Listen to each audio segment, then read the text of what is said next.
JR property adviser channel में आपका स्वागत है।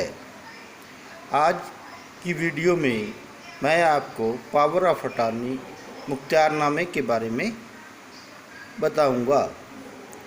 पावर ऑफ अटॉर्नी मुख्तियारनामा क्या होता है? यह एक कानूनी डॉक्यूमेंट होता है। यह दो प्रकार का होता है, स्पेशल पावर ऑफ अटॉर्नी मुख्तियारनामा खास, जनरल पावर ऑफ अटॉर्नी मुख्तियारनामा आम। यह किस स्थिति में बनाना चाहिए? जैसे आप विदेश जा रहे हैं, बीमार है, कोई बुज़ुर्ग है, कोई महिला है, या कोई ऐसा कामकाजी व्यक्ति जो अपने कार्य में व्यस्त रहता है, उसको यह पावर ऑफ अटॉर्नी बनाने की ज़रूरत पड़ती है।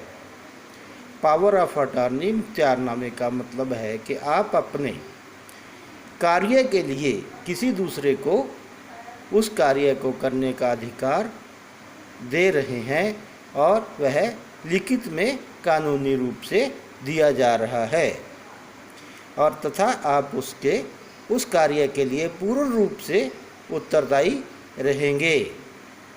आप उसके खिलाफ कोई भी कार्रवाई नहीं कर सकते। जैसे ज़मीन जायदाद की कोई रजिस्ट्री करवाना आदि, तथा किसी कोर्ट कचहरी में किसी भी काम के लिए किसी को किसी बयान और मुकदमा लड़ने का अधिकार दे देना आदि शामिल हैं। स्पेशल पावर ऑफ अटॉर्नी यह किसी एक कार्य के लिए विशेष रूप से दी जाती है और उस कार्य के बाद वह समाप्त हो जाती है। यह अटेस्टेड भी करवाई जा सकती है और इसे रजिस्टर्ड भी करवाया जा सकता है। स्पेशल पावर ऑफ अटॉर्नी किसी न्यायालय के लिए नोटिस से भी अटेस्टेड करवाई जा सकती है, तथा विशेष रूप से किसी कार्य को करने के लिए यदि पावर ऑफ अटॉर्नी रजिस्टर्ड करवाई जाए तो यह एक मजबूत डॉक्यूमेंट होता है और पूर्णतः इसकी सत्यता पर कोई भी उंगली नहीं उठाई जा सकती। जनरल पावर ऑफ अटॉर्नी यह सभी प्रकार के कार्य जो आप स्वयं कर सकते हैं और जिसकी भी आप किसी भी एक व्यक्ति को पावर देना चाहते हैं, उसे जनरल पावर ऑफ अटॉर्नी मुख्तियारनामा आम कहा जाता है। इसमें कई किस्म के अधिकार दिए जा सकते हैं और इसे रजिस्टर्ड करवाना लाजमी है। पावर ऑफ अटॉर्नी कैसे तैयार की जाती है?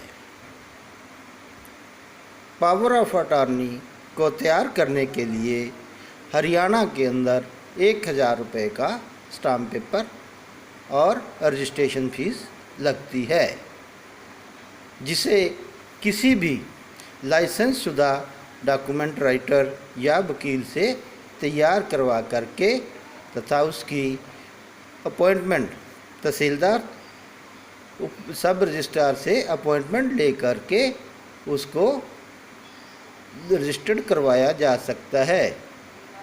अपॉइंटमेंट ऑनलाइन ली जाती है और उसे ड्राफ्ट करवाने के बाद उस पर 2 गवाहों, मुख्तियारनामा लेने और देने वाले के हस्ताक्षर करवाए जाते हैं। तहसीलदार सब रजिस्ट्रार से उसकी सहमति ली जाती है। उसके पश्चात उसे कंप्यूटर में रजिस्टर्ड करवा करके सब रजिस्टर कार्यालय में जमा करवा दिया जाता है, जिसकी एक प्रति उसको हमें वापस दे दी जाती है।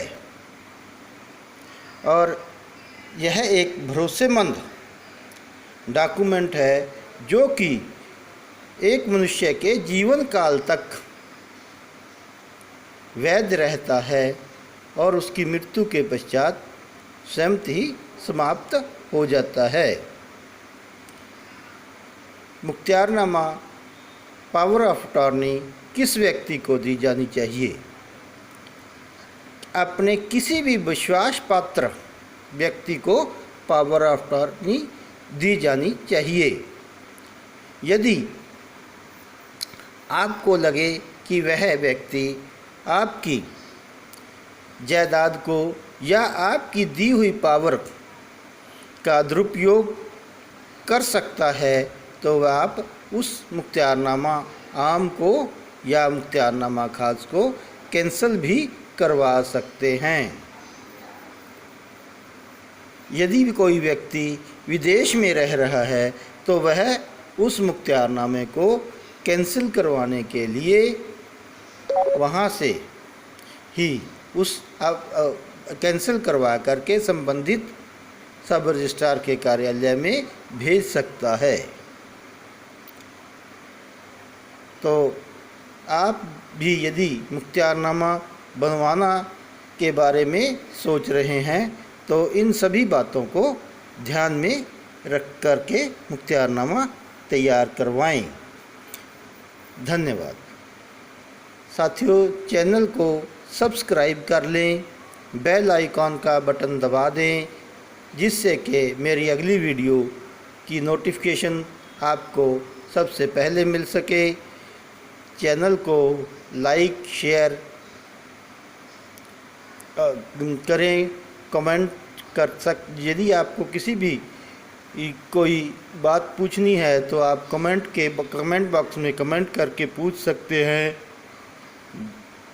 धन्यवाद।